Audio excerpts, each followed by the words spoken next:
राधे राधे।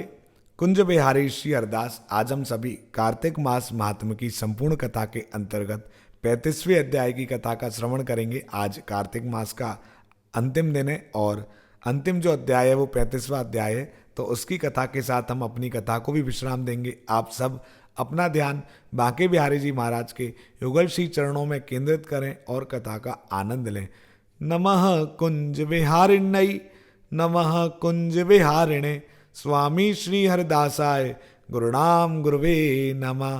कि Vrindavan so one नहीं, नंदगांव सो गांव, बंसी बट सो बट नहीं, कृष्ण नाम सो नाम। बोलिए श्री बांके बिहारी लाल की जय।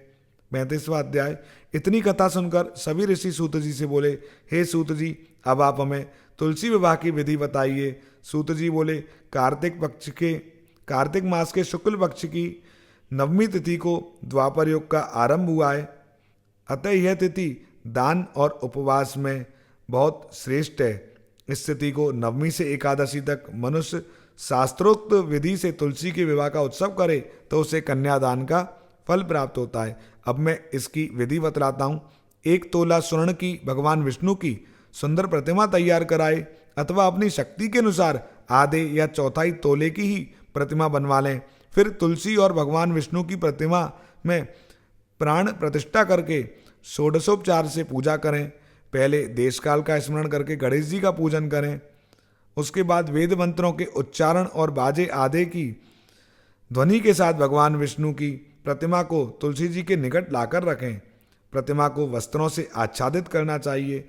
उस समय भगवान का आह्वान करें, हे भगवान, हे केशव, आइए, मैं आपकी पूजा करूंगा, आपकी सेवा में तुलसी जी को समर्पित करूंगा, आप मेरे समस्त मनोरथों को पूरा करें। इस प्रकार आवाहन के पश्चात 3 बार अर्घ, पाद्य और विष्टर का उच्चारण करके इन्हें बारी बारी से भगवान को समर्पित करें। फिर आचमन पद का 3 बार उच्चारण करके भगवान को आचमन कराएं। उसके बाद कांसे के बर्तन में दही, घी, शहद रखकर उसे कांसे के पात्र से ही ढक दें तथा भगवान को अर्पण करते हुए इस प्रकार कहें, हे वासुदेव, आपको नमस्कार है, इसे आप ग्रहण कीजिए। उसके बाद हरिद्रालेपन और गोदली की वेला में तुलसी और विष्णु जी का पूजन पृथक पृथक करना चाहिए। दोनों को एक दूसरे के सम्मुख रखकर मंगल पाठ करें। जब भगवान सूर्य कुछ कुछ दिखाई देते हो तब कन्यादान का संकल्प करें।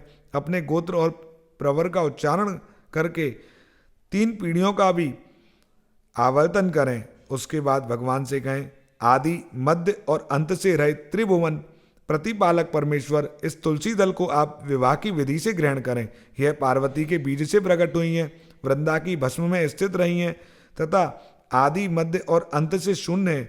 आपको तुलसी बहुत प्रिय है, अतः इसे मैं आपकी सेवा में अर्पित करता हूँ। मैंने जल के घड़ों से सींचकर अन्य प्रकार की सेवाएं करके अपनी पुत्री की भांति इसे पाला पोषा और बढ़ाया है। आपकी प्रिय तुलसी मैं आपको दे रहा हूँ, आप इसे ग्रहण करें। इस प्रकार तुलसी जी का दान देकर फिर उन दोनों अर्थात तुलसी और भगवान विष्णु की पूजा करें, विवाह का उत्सव मनाएं। सुबह होने पर पुनः तुलसी और विष्णु जी का पूजन करें, अग्नि की स्थापना करें, उसमें 12 अक्षर मंत्र से खीर, घी, मधु, तिल मिश्रित हवनीय द्रव्य की 108 आहुति दें और स्फटिकृत होमक करके पूर्ण आहुति दें। आचार्य की पूजा करके हवन की शेष विधि पूरी करें।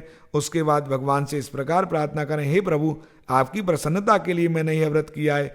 हे जनार्दन, इसमें जो न्यूनता हो वह आपके प्रसाद से पूर्ण हो जाए। यदि द्वादशी में रेवती का 4था चरण बीत रहा हो तो उस समय पारण ना करें। जो उस समय पारण करता है वह अपने व्रत को निष्फल कर देता है। भोजन के बाद तुलसी के स्वतः गिरकर गिरे हुए पत्तों को खाकर मनुष्य सब पापों से मुक्त हो जाता है। भोजन के अंत में आंवला, ऊख और बेर का फल खा लेने से उच्छिष्ट दोष मिट जाता है। उसके बाद भगवान का विसर्जन करते हुए कहें, हे भगवान, आप तुलसी के साथ बैकुंठ धाम में पधारें। हे प्रभु, मेरे द्वारा की हुई पूजा ग्रहण करके आप सदैव संतुष्ट रहें। इस प्रकार देवेश्वर विष्णु जी का विसर्जन करके मूर्ति आदि सब सामग्री आचार्य को अर्पण करें। इससे मनुष्य कृतार्थ हो जाता है।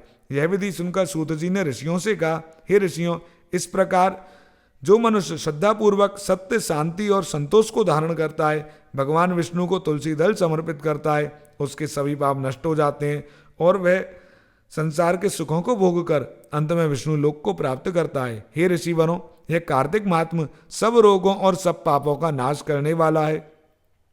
जो मनुष्य इस महात्म को भक्ति पूर्वक पढ़ता है और सुनता है, धारण करता है, वह सब पापों से मुक्त होकर भगवान विष्णु के लोक में जाता है। जिसकी बुद्धि खोटी हो तथा जो श्रद्धा से हीन हो, ऐसे किसी भी मनुष्य को यह महात्म नहीं सुनाना चाहिए। बोलिए श्री बांके बिहारी लाल की जय। तो आज हमने कार्तिक मास का समापन, कार्तिक मास की हम जो अंतिम अध्याय का कथा है उसको करके कर रहे हैं। बहुत ही आज शुभ दिन है, पूर्णिमा का दिन है। आप सब खूब भक्ति करें, भजन करें, दान करें, शुभ कर्म करें, सत्कर्म करें और तुलसी जी को भगवान विष्णु के श्री चरणों में अर्पण जरूर करें। आपके घर में मंदिर हो, आपके आसपास मंदिर हो, जहाँ भी आप जा सकते हो, तुलसी जी को आज बांके बिहारी जी महाराज अर्थात जो भी आपके आसपास हैं उनके श्री चरणों में अर्पण करें। श्री बांके बिहारी जी महाराज की असीम अनुकंपा हम सभी पर सदैव बरसती रहे। कुंज बिहारी श्री हरदास, जय जय श्री राधे।